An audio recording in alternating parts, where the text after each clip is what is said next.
This is Nandini Krishnamurthi. Welcome to my YouTube channel called Knowledge with Nandini.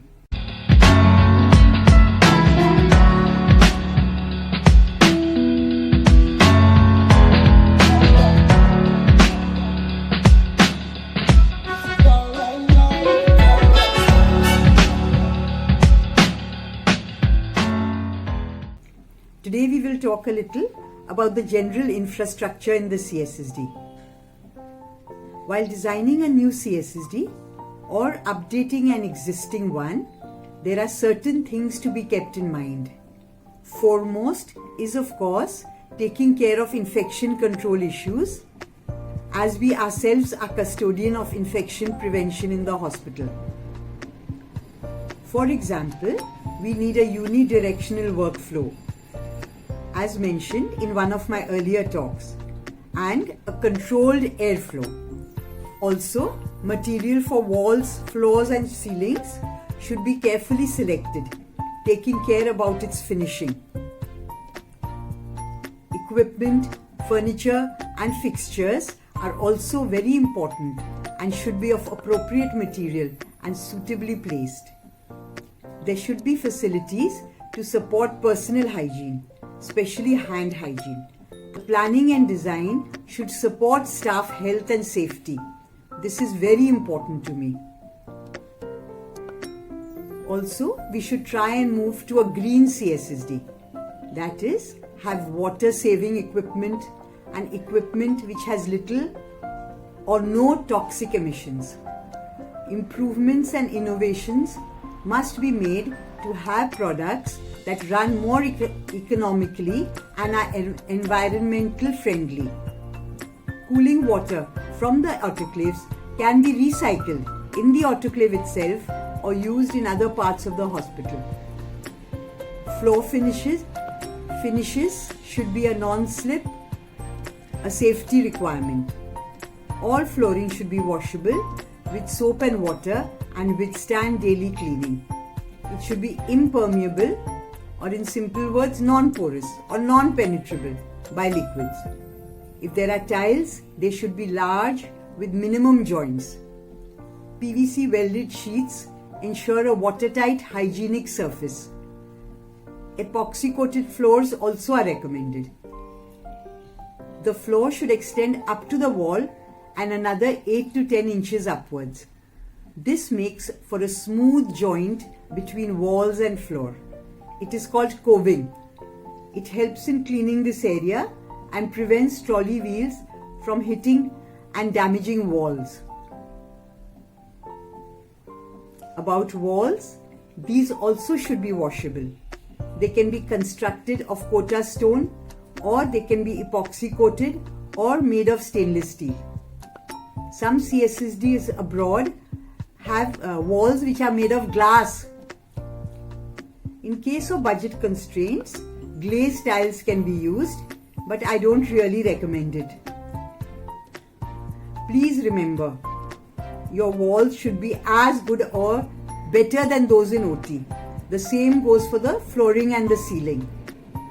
Don't compromise on this. The walls should be adequately protected against damage by loose equipment and trolley wheels. For this, install crash rails, also called buffer rails, on your walls. Also, use corner guards, which should be placed according to the height of your trolleys. The protruding elements of different trolleys are of different heights. Take this into account during the placement of buffer rails and corner protection. These rails and corner guards are usually made of stainless steel for easy cleaning. The walls and partitions may have numerous glass panels to facilitate supervision and create a feeling of spaciousness. Ceilings should be washable, impermeable or non-porous and sealed to prevent entry of airborne particles for other contaminants. It should be resistant to humidity and moisture, especially near the sterilizer and all areas where steam and moisture may be encountered. They can be of stainless steel, or epoxy coated or PVC. Windows on the outside wall are highly desirable in working areas as they provide natural light and prevent claustrophobia. What is claustrophobia? Fear of closed spaces. However, these windows should be made of toughened glass and hermetically sealed. That is, they should be non-openable to prevent entry of dust. They should be flushed with the wall in order to avoid windowsills. Windowsills simply land up as storing space. The window frame can be of powder coated aluminium, again flushed with the wall. Doors should be positioned to allow easy trolley movement, and doors and corridors should be wide enough to accommodate trolley turning and the protruding fittings on trolleys and mobile equipment. Door frames and door panels should be equipped with protection cladding and bumper rails to withstand the bumps which cannot be prevented made by trolleys. Semi-automatic doors are recommended. This makes it easier for trolleys to pass through. If not automated, the door should be self-closing and glass panels should be there on the door. I'm sure you already know this, that temperature and humidity control, that is air conditioning or an HVAC system, is required in areas where heat associated equipment, especially where steam sterilizers and thermal washer disinfectors are used. This is for staff comfort as well as to reduce microorganisms by a cool environment. The CDC recommends a negative pressure and no fewer than 6 air changes per hour in the decontamination area, and the AMI recommends 4 air changes per hour with positive pressure in the sterile storage room. The cleaning area would have normal pressure.